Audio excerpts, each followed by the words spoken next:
Hello and welcome to my channel Srijan homeopathy and healing journey. आज हम लोग बात करेंगे एक बहुत ही महत्वपूर्ण टॉपिक पे कि कैसे हम सबका जॉब जो है एआई से अफेक्ट हो रहा है, आर्टिफिशियल इंटेलिजेंस से।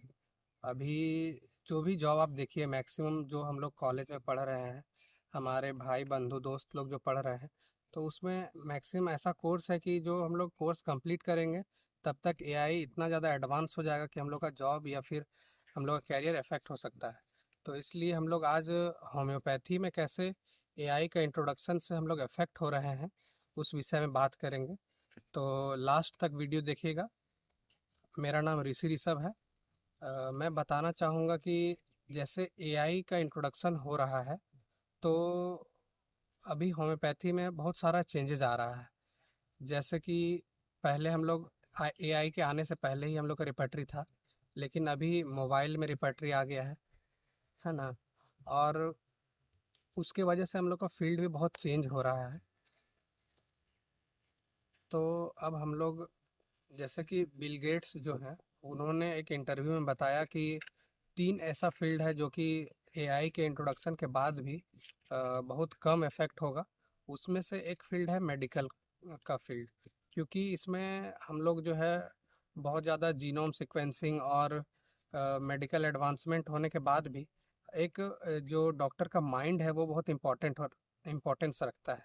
इसी तरह हम लोग इसी तरह इसी तरह हम लोग का होम्योपैथी जो है वो हैनमैन सर जो हैं वो बोल के गए हैं कि एक आर्ट है साइंस के साथ साथ। तो हम लोग एक अच्छा आर्टिस्ट बन सकते हैं, लेकिन एआई एक अच्छा आर्टिस्ट नहीं बन सकता है। आर्टिस्ट इन द सेंस कि हम लोग होम्योपैथी में मेंटल सिम्टम्स को बहुत ज़्यादा इंपॉर्टेंस देते हैं। हमारे पास सारा मेटेरिया मेडिका रहे, रेपर्टरी रहे, ऑर्गेनल रहे, सारा नॉलेज रहे, फिर भी हम लोग को इंडिविजुअलाइजेशन पे ज़्यादा ध्यान देते हैं होम्योपैथी में। इसीलिए होम्योपैथी का इफेक्ट होने का चांस बहुत कम है।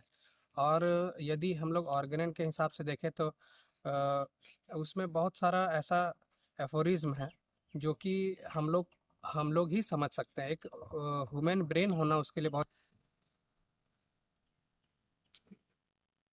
लिए ह्यूमन ब्रेन होना ज़रूरी है, क्योंकि एआई जो है वो हमारे काम को फास्ट कर दे रही है। जैसे एक हम लोग कैलकुलेशन कर रहे हैं, 1 घंटा लग रहा, वो 5 मिनट में कर सकते हैं। हम लोग एक थ्योरी लिख रहे हैं या किसी पे ऐसे लिख रहे हैं, किसी टॉपिक पे बोलने के लिए हम लोग जो लिख रहे हैं, तो वो कुछ मिनट में ही लिख सकती है।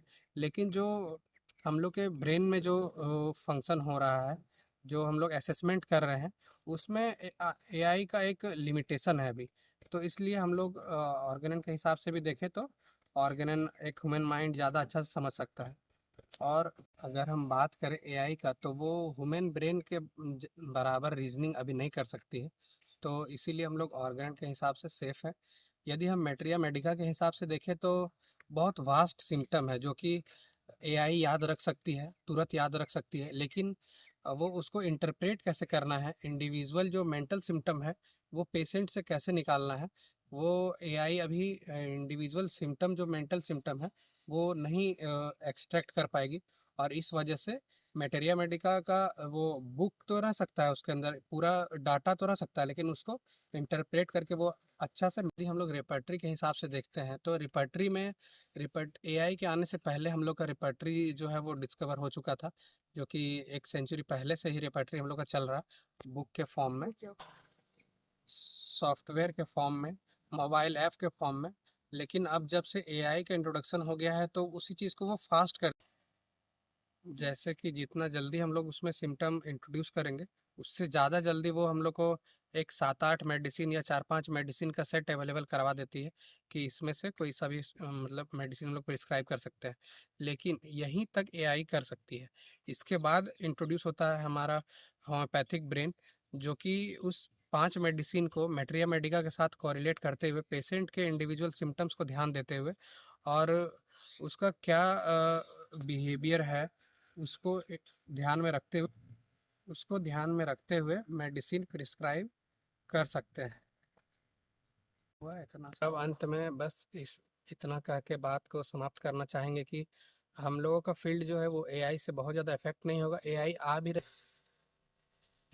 भी रही है तो वो हमारे बेहतरी के लिए है। और हम लोगों का काम आसान होगा उससे। लेकिन हम लोगों का जॉब या छीना नहीं जाएगा, ना छीन सकता है एआई। तो जो भी न्यू कमर्स आ रहे हैं हमारे फील्ड में, और जो भी होम्योपैथी में बहुत दिनों से हैं, उन सब से आग्रह होगा कि ये जो हमारा सुपर साइंस है उसको और ज़्यादा बढ़ाना है। और समय के साथ वो बढ़ ही रहा है, जितना ज़्यादा टेक्नोलॉजी एडवांसमेंट हो रहा है। तो आइए होम्योपैथी को और आगे बढ़ाते हैं।